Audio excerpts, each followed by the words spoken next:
Hey, everybody, welcome to the St. Pete Soul podcast. I'm your host, Brittany Renew, and I am excited to have the co founders of the Zest Zone here today, Ilene and Alli. And the cool thing is that we're going to actually highlight a new part of their business that they're launching called Joy Coaching. And with Joy Coaching, it's a guide to mood hacking your life, ensuring all aspects of your life are joyful. So I, for one, am really excited to hear about how I can make my life joyful. And I know all of you are too. So Ilene and Alli, welcome. Thank you. Thank you, Brittany. We're happy to be here. Yeah, pleasure to be here. Yay. Well, I'd love to start off with just hearing a little bit more about you as individuals and kind of your background and how you ended up in St. Pete. Okay. Who goes first? Oh, we could rewind the tapes back quite a bit, but I'll start. Sure. We were in the corporate world. Ilene and I met at work. It was some 28 and a half years ago. So we've been working together for 28 Wow. Long time. Long time. We haven't been together as a couple for that long, but we've been working together and creating together. And we were in the corporate world, and it was incredible and wonderful until it wasn't. And we jumped and entered the entrepreneurial world. Ilene left sooner than I did, but ultimately I left as well. And I think that's what we do. We jump when we know that something is no longer joyful, no longer brings us joy. And so Ilene and I opened up a bed and breakfast in Provincetown, Massachusetts. We did a full turnaround and renovation of the business. And ran that for some time before selling and then moving to St. Pete and opening up our current business. That was a quick rewind and a fast forward put together. I like it. We hit all the high points there. Yeah. And we're still doing what we love. And yeah, it's great. And we love being here. We've been here a little over 4 years and just thriving in sunny St. Pete. Yeah. So what made you pick St. Pete to move to? The vibe. We love the vibe, which you introduced us to. And yeah, that was, we were just talking about you this morning and how great that visit was. And you were with us at our first downtown breakfast. But we really loved the vibe. It was young, it was culture, it was smart, fun.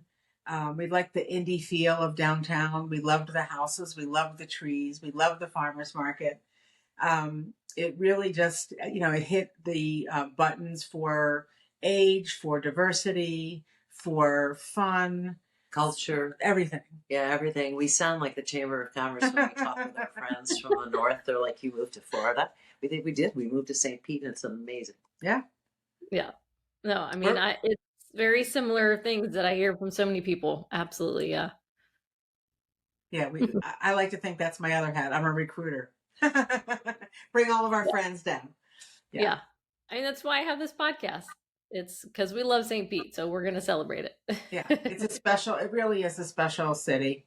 None like it. And so we're just enjoying every day. Yeah. So let's talk about the Zest Zone, because that's like, what started it before we got into the coaching. So I'd love to hear kind of, explain to everyone what the Zest Zone is and how you've had that in your business with, I know you utilize that with your bed and breakfast and then here now in St. Pete. So we did. And we are still the Zest Zone. And the Zest Zone is really an umbrella for both businesses, which actually make a lot of sense together because when we do our joy coaching, we focus on, as one of the pillars or one of the things we work on with folks is making sure that they're focusing on their health. Because without great health, it's difficult to find a really joyful place. And so it becomes or continues to be a really meaningful part of our coaching. And a component of it makes a lot of sense to us. We have to explain it to people why, essential oils and joy coaching. So we still think the Zest Zone makes a lot of sense for joy coaching because that's really what it's all about, is finding your spot, your joy spot. Or being in the zone. In the zone, yeah. Right. Mm-hmm. So like essential oils is essentially behind one door, and health advocacy and health coaching. And then behind door number 2 is now joy coaching. And regardless of which business we're in, it always starts with the same question: what, what is keeping you from more joy? And so that's where we are able to dig in. We call ourselves curators of the good life, because that's really what we dig in with all of our clients. It's like, how do we get from good to great? How do you want to feel better? How do you want your life to look? And so, and if you take a look around, I mean, there's no shortage of joy of coaches in general, of life coaching. There's no shortage of people needing help. There's a lot of mental health issues going on. Read the news, read the headlines. It's just, the planet is a little off of its tilt right now. And I think there's a lot of need out there. And so we were feeling it, we were seeing it, not only through our essential oil clients, but also just meeting people. And so we feel as though we're meeting a need and helping people to maneuver through and find and lead lives worth loving and leading. Absolutely. And what goes on in our mind ends up in our bodies. And so we realize it's so related that if people aren't in a joyful place, that it can affect your health pretty significantly. So that's important for us as well. Yeah, no, absolutely. Yeah. I mean, think about so many times you experience this, or you hear people that, keep getting sick, because they're just running themselves ragged and they're not taking care of their mental health and getting burnt out with their job, which I think as entrepreneurs, it's way easier to do because of the stress that we just that burden we carry to keep the business going. Do you find that you work with more people that have are entrepreneurs that have businesses, or what is that? What is your clients typically like? We do. It's just what you said. It's really, they're the folks that we love to work with because we are entrepreneurs and we understand what it takes and what the day-to-day is like. And, when we talk with people about finding their joy, it's like, great. I'd love to find my joy, but as an entrepreneur, I'm the CFO, the CEO, the chief marketing officer. And I have kids. I have a family. Yeah. I don't have a support. I don't have the energy. I'm tired. Absolutely. Joy. Yeah, all of those things. And it's not we never want anyone to think that it's a switch that you flip and you can suddenly, find instant joy in your life.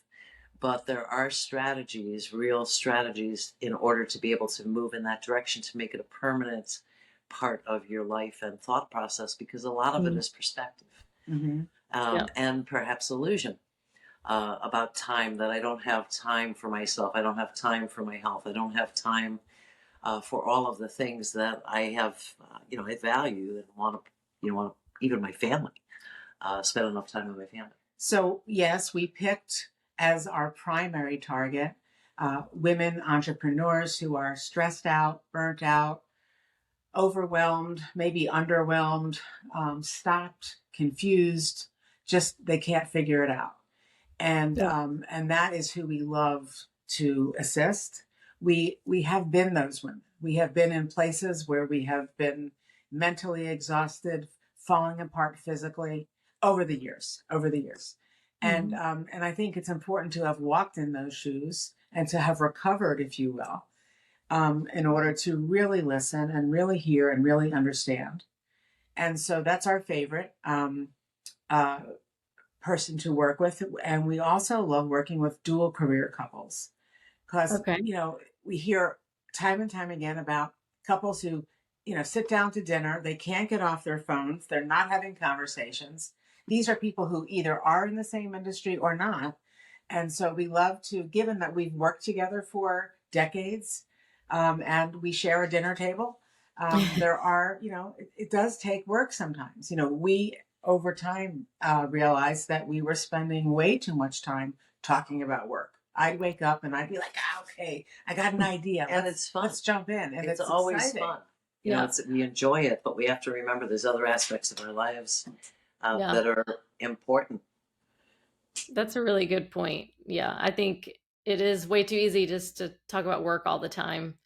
I find myself doing it for sure. And then just being intentional with your partner, when you're at home having dinner, like talk to Absolutely. each other instead Yeah, of and being on your if you're in two different industries, if you have a fabulous partner and you're able to talk about what each of you do and appreciate it, that's fantastic. But a lot of times we're in our own industries, in our own heads, with our own set of things, Mhm. and it can be kind of overwhelming, right?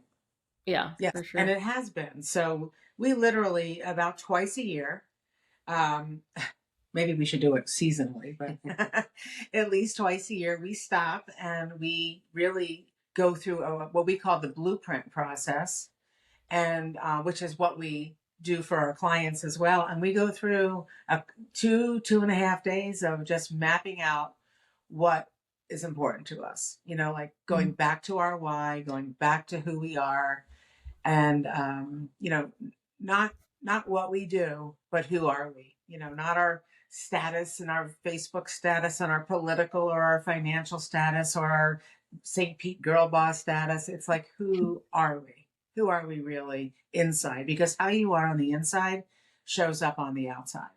And so Mhm. we go through this phase, this process, and a few days later, we're reminded about what's important, and we literally map out all of the pillars. And sometimes they're the same pillars, sometimes there's a new one, a pillar of life that we want to focus on beyond our job. We focus on that one too. And then we move to the others, be it social, cultural, health, Mhm. family, spiritual. So we come up with our pillars. Mm. That's cool. And I make like sure that that. we're in alignment with, why we're doing what we're doing, just to make sure that we're still Yeah. Yeah, and then as you said, be intentional, because I can come up with a cultural pillar, but okay, we get it. Let's eat. Let's talk about work. So we want to make sure that and we do this for our clients as well. Then we come up with strategies and goals and objectives and tasks and whatever it might be that help to make that a reality. And Yeah. so we build it into daily life. So I'd be curious to hear how, like, if you're dealing with, you have a client and they've never done work like this, it's deep work. And how do you get someone to open up their mind and be able to figure out what their pillars are when it's like maybe this is a totally foreign concept that they've never Mhm. approached before? I can jump in a little, yeah, and then you please. can then you can piggyback. I'll jump on it. Okay. Yeah. Here's what's interesting about our approach. We don't give the answers. All of the answers are inside of you. And so if you said to me, I don't know where to start. So I might not start with, Brittany, who are you? That might be a little deep. That might be a little too philosophical. But I might say something like, after we get to know each other a little bit, and keep in mind too that before we meet with people, we do they fill out a series of intake questions so Mhm. that we don't spend hours getting to know the person, the day they start. So, And we do a discovery call yeah. initially just to make sure it's a great fit. So we get Yeah. an understanding up front of what somebody might be focused on, or where they're stuck, and why they're interested in working with us. So then I might say, so tell me a little bit about your childhood. I might start there, right? Because it's easy. Sometimes it's easy to go back first. And what did Mhm. you love about your childhood? Tell me some bright spots, like the joyful moments from as far back as you can remember to, let's say, 0 to 10. And so then we're taking notes, and and just listening and learning, and then we might talk about some lower spots, so we can gauge like what was exciting for you and what events kind of might have left a scar as well. And and we might ask questions about your strengths, and when you're at your best, what are the types of things that you're doing. And so we do an inventory with people, and it could be about strengths and weaknesses. It could be about desires and dreams. It could be about goals. It could be about what they really want. What are they up to? They might not know. They might be completely misplaced and trapped in a relationship or a job or both, and they can't see the light. So it becomes our objective, it's our job to begin to uncover all of the elements. We call it revival coaching because it's a full-blown revival. We look at everything. Your thoughts, your feelings, your desires, your goals, the company you keep. Because the company you keep are people are either helping you or hindering you in terms of the destiny, your chosen destiny. So there's et cetera, et cetera. But we do an inventory to help really, so we can come back and say, okay, so it sounds like you're really driven by X, or you're really turned on by, the outdoors and being with upbeat people. Well, let's take a look at our current situation then. And we do an inventory of their life. We look at pillars that they either have chosen, or we have a template that they can rate themselves. They can rate themselves in the health category, in the cultural category. They might have their own category like animal care. They might love animals. So our inventory is open for it's suitable to personalize as well. But it's important to go back and to really those places where people have the kind of a pure sense of joy, because we all know that over time, Eileen likes to say we have scaffolding that we build around us, right?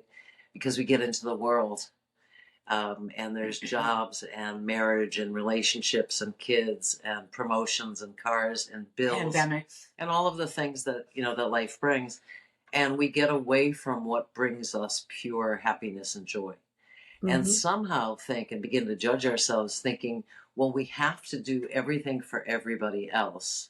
That's what a good person does, right? We think of everybody else first. And parents, we have that built in with children, where you think of your children first, of course. So it takes a while to unwind, to really get to the core of that human being that we have in front of us, to find out what really turns them on, what really excites them, what they love to do, what they think they're genetically wired to do, from work or for other aspects of their life. Yeah, we unwind that too. We use the phrase genetically wired. Like, who are you on the inside? And if you're in your right livelihood, then you are, you're doing what you've been genetically wired to do.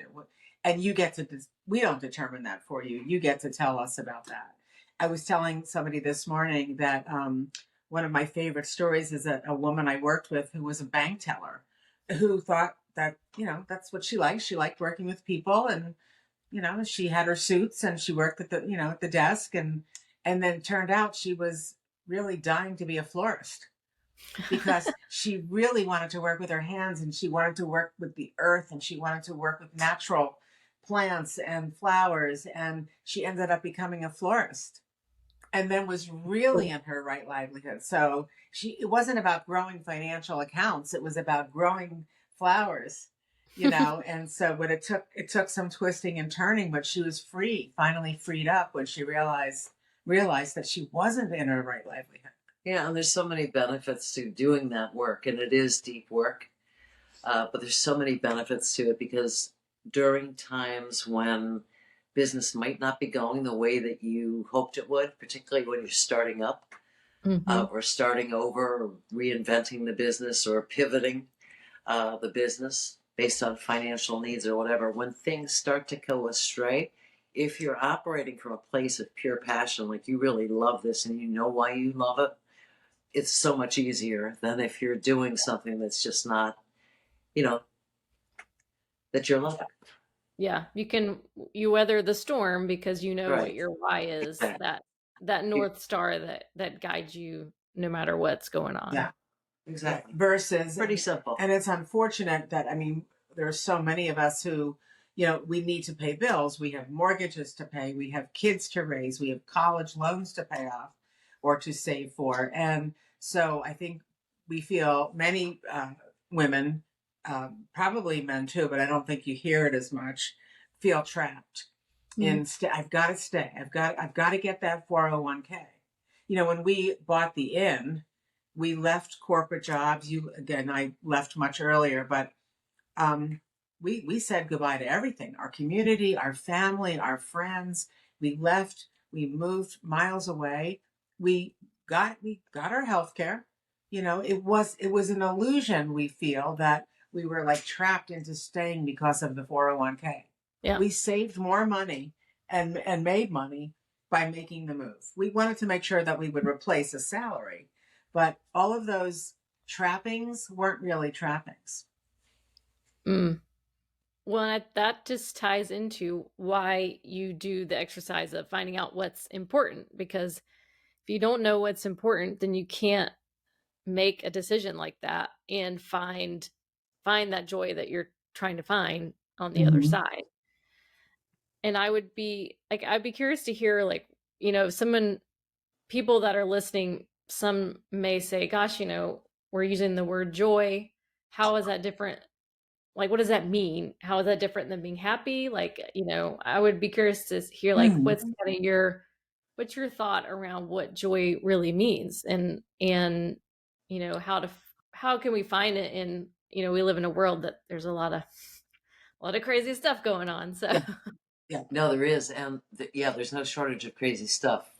In your own personal situation, could be in your home, could be at work, could be in the news. I mean, there is, it's crazy.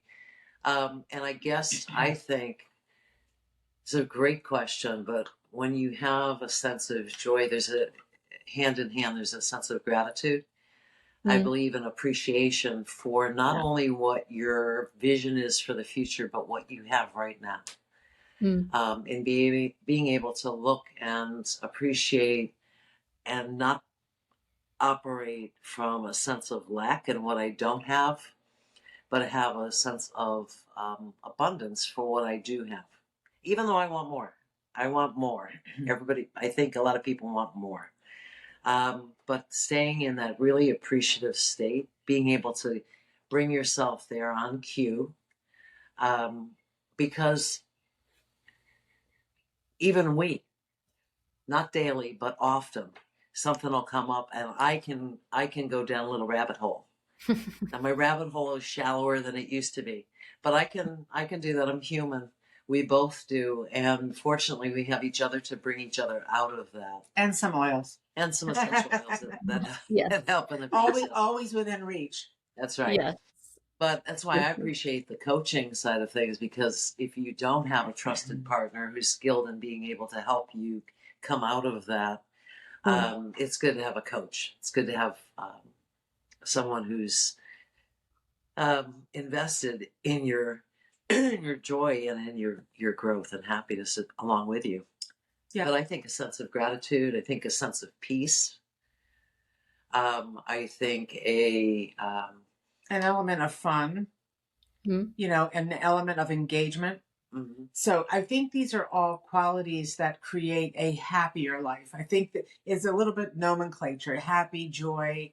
A lot of people say that moments of joy are those goose bumping moments, those moments, they don't last long. They can. I'm living a very happy life. I mean, one of our deep whys is to live a joyful life and to guide others to also to enjoy a life like that, to uplift many. Yeah, and it's to fulfill, excuse me, but it's to fulfill when your life feels fulfilled. And I'll give an example of that. We're both busy. We have lots of work, and that's a great thing.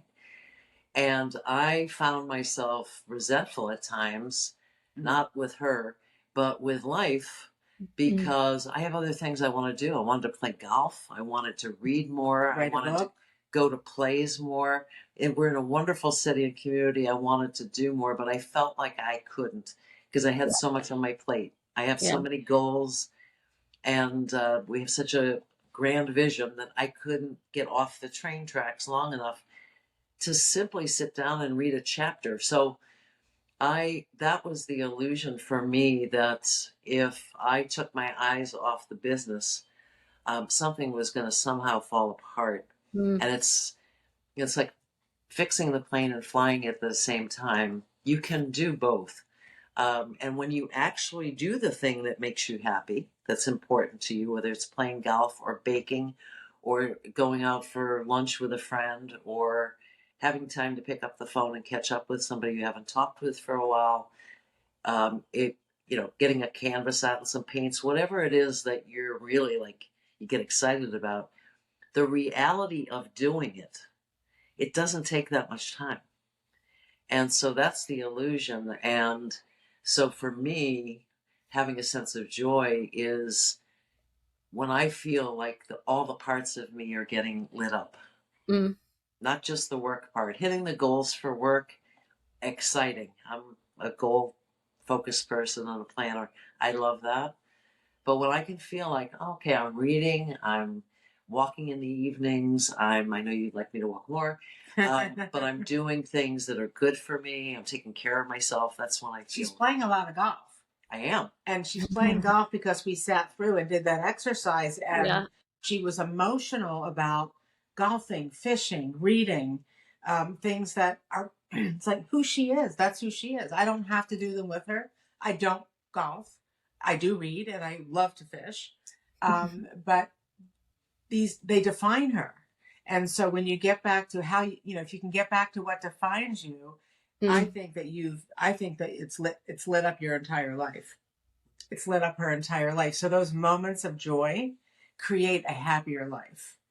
Did we answer your question? A very long answer. No, that was perfect. I mean, I think like I feel like at the center of it, it just comes back to that we are this, it's that synergy that you as a person are at the center of all of those aspects of your life, with work, with other passions that you have, and making sure that if you take care of yourself, then all of that stuff takes care of itself from there. It's like that kind of, it all flows from you as the center.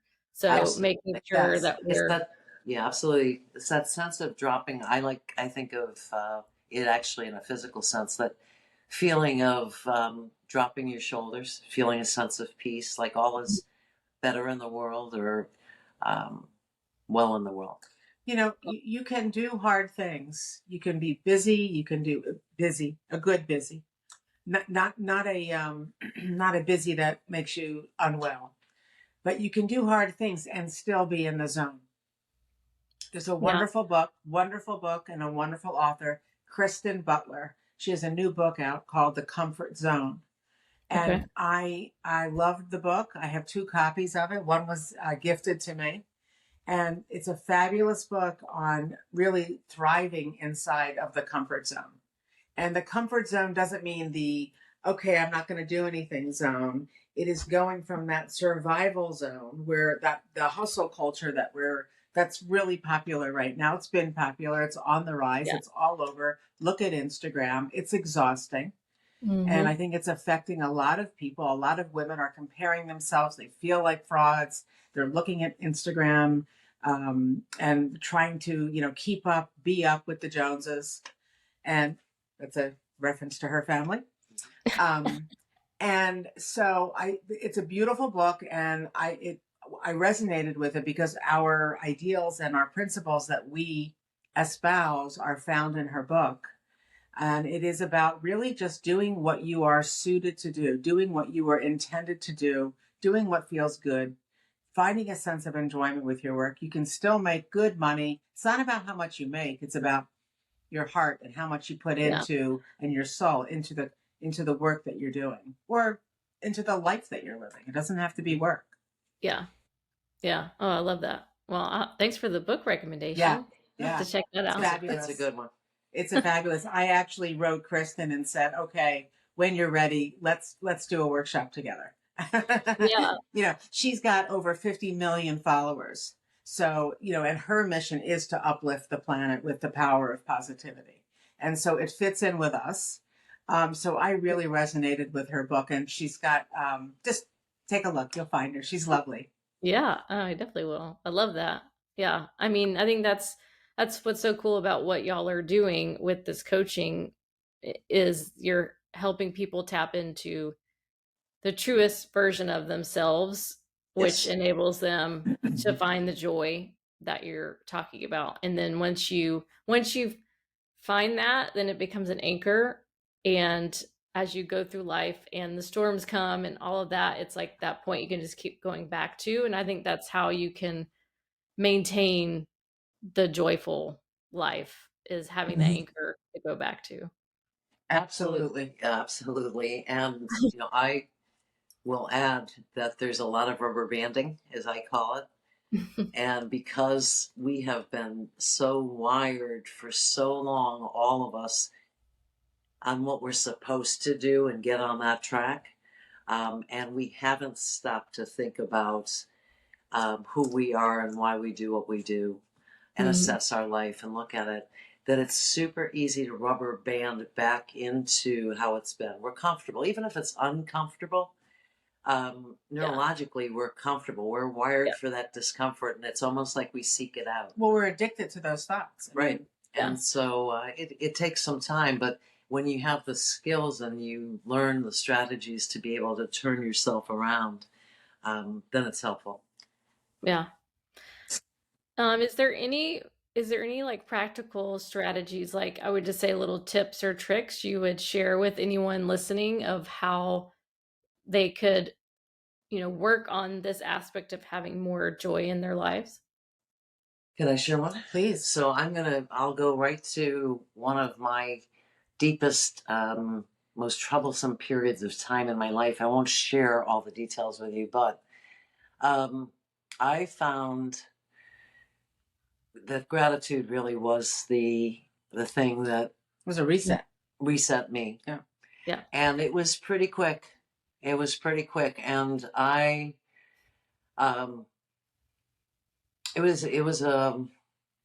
a hard time, and sitting and really thinking about all of the things that I was grateful for. Within a pretty short amount of time, I began to feel like I was lifted a little bit, because you can't go from 0 to 60, from despair or depression to or joy, deep anxiety to joy and happy. It doesn't feel real, like, right? What's the next best feeling I can get to? Exactly. Just little by little. To just see that light a little bit. And it's gratitude. So we like to do a rampage of gratitude. We like to do that daily. We like to wake up in the morning. We call them morning meetings, but they're just kind of a 2-person gathering. And we talk about the day. We ask each other how we want the day to feel. We don't start with what do you want to do? What do we have to do today? It's always how do we want the day to feel? And so that's the barometer for us. And so I recommend that because it's for those of us that believe in the power of intention and visualization and manifestation and all of those wonderful things. Having an intention for your day and how you want it to feel is a great way to start. And then we do our gratitude, what we were grateful for the day before and what we're looking forward to for the day to come. So we always start the day that way. And there's another practice, which is the miracle morning. Oh, I'm a miracle morning practitioner. All right. So Awesome. you're already doing things that are setting your day up for success. And I mean Brittany's success, however you define that. Yeah. No, I love it. That was a game changer. So that's cool to hear that y'all enjoyed that. What time do you get up? I get up at 6:45, so not terribly early. I know a lot of people that do the 5 a.m. thing, but that's what works for me. So well, that's great. Well, being an innkeeper, your body's used to waking up quite early. Yeah.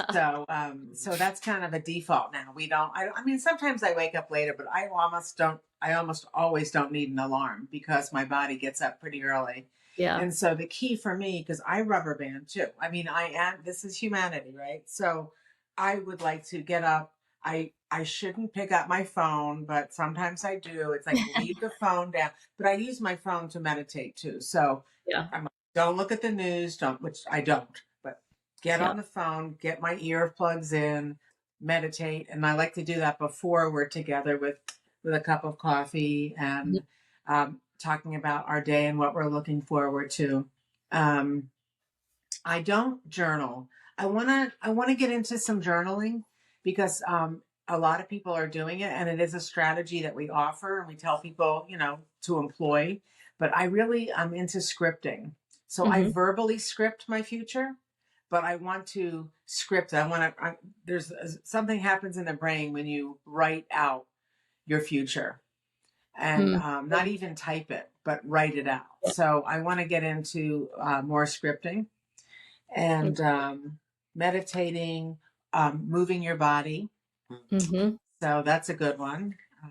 Yeah, those are a few tips, but I think the key to it, beyond everything, is consistency and doing that every day. And after you do it for a bit, and it becomes a practice, it becomes a regimen or a ritual, it does begin to change your point of view and perspective on the day. Yep. Mm-hmm. Yep. Mm-hmm. Absolutely. I mean, you're reprogramming your brain by Mm-hmm. doing all those things, and it becomes a habit, and Yeah. it's just part of your Hence the mind hack, right? Yeah. So it is mindset, biohacking, whatever. There's a lot of buzz terms out there, and there's a lot of new thoughts and new ways. I always think everything has already been invented. It's just new packaging, but I think there are some new things out there. Yeah. But I think just it's like a diet book. They're still publishing diet books, right? Because people don't stick to them.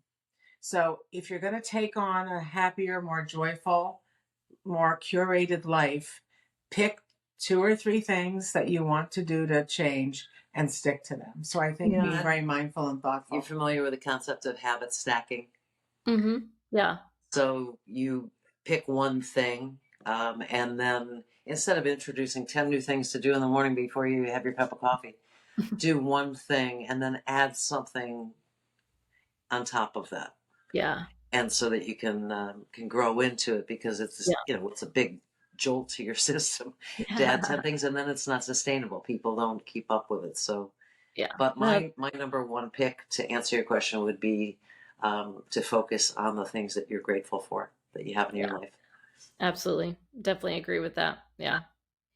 So shifting gears a little bit, I'd love to hear if any visions for the future of this aspect of your business, any dreams that you have for it that you would like to share. Well, we are excited about some workshops that are coming up. Yeah. And those are the little baby dreams. And we did a presentation this morning to the St. Pete Girl Boss group, and just to introduce and invite them. And so our first workshop for that particular group is coming up at the end of July, July 26th. Cool. And then we're going to look at public workshops, and we're looking at a retreat also. Oh, that would be cool. Yeah. We're doing retreat. Right now we're collaborating with somebody else on a different kind of retreat, but we will incorporate these principles. That retreat is going to be called in February. That's called The Edge. And we're doing that one locally, which cool. we're excited about, because retreats end up being in Costa Rica and Galapagos, luxurious places, but we thought, or places with spiders. Right. We thought, let's do it locally so people can attend. They don't need to travel, and we can focus on the work and not the jacuzzi. Right. So this is a retreat. There's nothing. These retreats are beautiful. All other retreats. So anybody listening in, they're beautiful, and I can't wait to go to that kind of retreat at some point soon. This first retreat we're doing in February with another girl boss, Ashley Abramson, is called The Edge, and it is a retreat from all retreats. It's really about the work. There's going to be an application process to get in, so it's not just going to be an open call, and it's going to be 3 days of really lots of headspace and room and exercising and really, making some shifts to your life. As we're going to take people to the edge, people who really want to make some big changes. We're also working on a retreat experience called the Joy Experience, and that will be a very different kind of retreat. There will be more fun. There will be more play. There'll be a lot of discussion about blueprinting your life. It's not just a retreat of, we're going to do, we're still designing. So I don't want to say too much, but we're in a heavy design mode. So we're into retreats. We're looking to get the word out. We'd love to. We're so excited to chat with you on a podcast, and we would love to get more exposure in terms of podcasts. And we're going to do some PR to, again, joy is not a new topic, but we think it's just, it's extremely relevant right now. Yeah. It's important right now. It's urgent that people take a look at their lives. Yeah. Well, and you both come from different experiences, and you're going to be able to speak to that than anyone else. You know, your story is unique, so you'll be able to share joy in a unique way with people. Thank you. Thank you. Yeah. Thank you. I'm also writing a recipe book. It's Ooh. part recipe book, part memoir, and it's Oh, that sounds fabulous. mocktails of all things. But our time at our inn and time with our essential oils and mixing up beverages, cocktails, and mocktails for our guests, along with cooking with the oils. We have a lot of mocktails. That's what I'm drinking these days. And there's a large community of sober curious people, moms, designated drivers, great party hosts, people that want to offer non-alcoholic beverages. Yeah. And so I put together recipes, and we're still testing some and playing with them. And so I'm looking forward to having that book to release, along with a video series of classes that'll teach people how to make the drinks and use the essential oils when they're making them. Well, Lots that of is design. super cool. Yeah. I love that. Definitely, yeah. Keep us posted on that. That's We really will. cool. Sure. We will. Well, to wrap things up, I always like to ask, what's a typical day look like for you? Which I know you mentioned with your morning practice. So, once you do your morning practice, what does your typical day look like? Well, we tend to go in our own corners.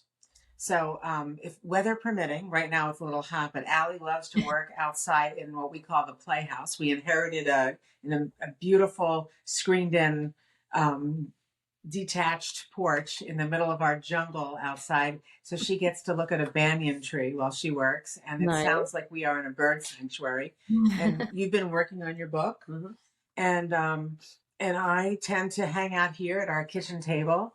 And I'm beginning to design outlines for video series. So I'm working on that. I'm following up with some coaching clients. We're designing workshops. So we're heavy design right now. Yeah. And we're still holding essential oil classes for people. So that's exciting. We generally do those in the evenings. Yeah. Okay. During the days of Zoom classes, and when we were all kind of inside, we did everything on Zoom. So now we do them on Zoom, or we do them in our kitchen. We invite people in, or we go to their homes or other places to do classes. And let's not forget, she goes and plays golf once or twice a week. We have a new puppy. Oh. So I'm moving my body throughout the day because he likes to go around the block a couple times.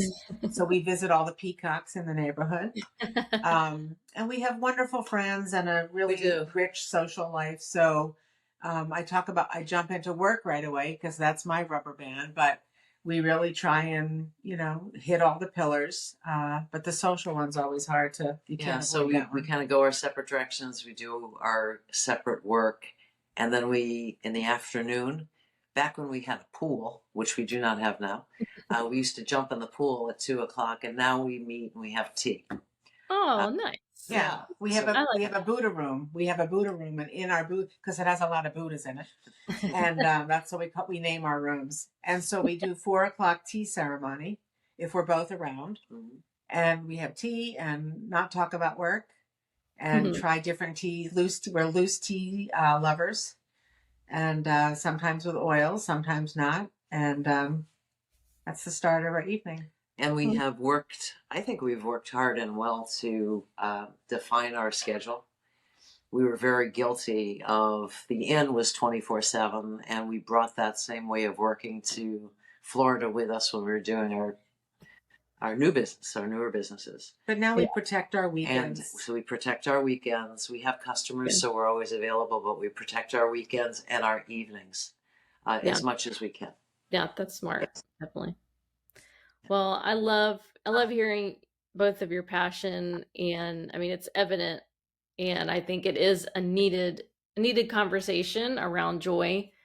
And I appreciate that y'all are kind of taking up that mantle. And I know you've already helped so many people, and you will continue to do so. And Thank you. I appreciate it.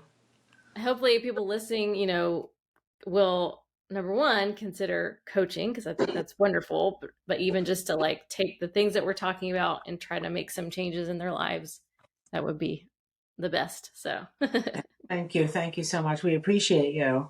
Yeah. Well, before we go, I like to ask some fun, like hot seat questions about favorite spots around town. Okay. Favorite So spot. Okay. I know, and it's hard. I know it's hard to pick, but I forgot about this, so I haven't rehearsed this. We didn't pre We pick don't know what she's answers. going to ask. Just that's, hot seat that's questions. good. All right. So, what's your favorite spot to go to for a night out? A night out. For a night out. Whether that's dinner or drinks or both, whichever. Yeah, dinner on Central Ave. Yeah, we love Central Ave. Yeah. Grand Central District. Yeah. Absolutely. Yeah, Yeah. we're not picking. I didn't pick a place, but we love to eat outside. We love to walk. Yeah. People watch, sit It outside. reminds us of New York, which is kind of where we got our start. We didn't meet in New York, but we were so close to the city, and nothing was sexier than eating dinner outside at 10 p.m. Yeah. Yep. And then walk down the street, go somewhere else, get drink, music, whatever. Yeah. That's cool. All right. So what about a favorite pizza place? I like Pizza Box. I do too. Me too. Yes. I like Pizza Box. And they have gluten-free pizza. It's the best. Yes. Yeah. And I like to try gluten-free as much as I can. I'm not like strict like you. I think you are. Yeah, but you know what? There's another place on Central that we tried because the restaurant we were going to wasn't available, and it's 18 something. It's on Central. It's on Central, maybe like the 400 block. Yes, I know what you're talking about. It's good. It's can't remember the name either. It's so good that they won't even. She's looking it up. They won't serve you a pizza unless the crust has been cured. Oh. Yeah. So, and it's great Italian food. The door was open a crack and there was a breeze that night. It was kind of on the cool side. So we said, do you mind if we sit someplace else? He said, of course not. But because we were, inconvenienced, which we weren't, he sent over a bottle of wine. I mean, it was an amazing service and the food was really good. The pizza was, ultimately we went back for pizza. You got it? It's called Original Flavor 1889. It's on it's 409 Central. It's fantastic. It's really good. And they have other dishes that are delicious as well. So spaghetti and clams. Very cool. All right. So what's your favorite thing to do on a day off? Beach. I was going to say golf. Golf. Beach, golf, fish. Films. We're into film festivals, so we love watching films. Okay, cool. Well, I love it. Well, all right. How can everyone find you online if they want to connect and learn more about what you do? Easy. Whether it's Instagram, Facebook, we are at the Zest Zone. TheZestzone. On Instagram, on Pinterest, and Facebook. Yes. Am I missing? And our website. TheZestzone.com. Okay, that's easy to remember. Yeah, we'd love to connect. You can message us through Instagram at the Zest Zone, and we'll get right back to people. Awesome.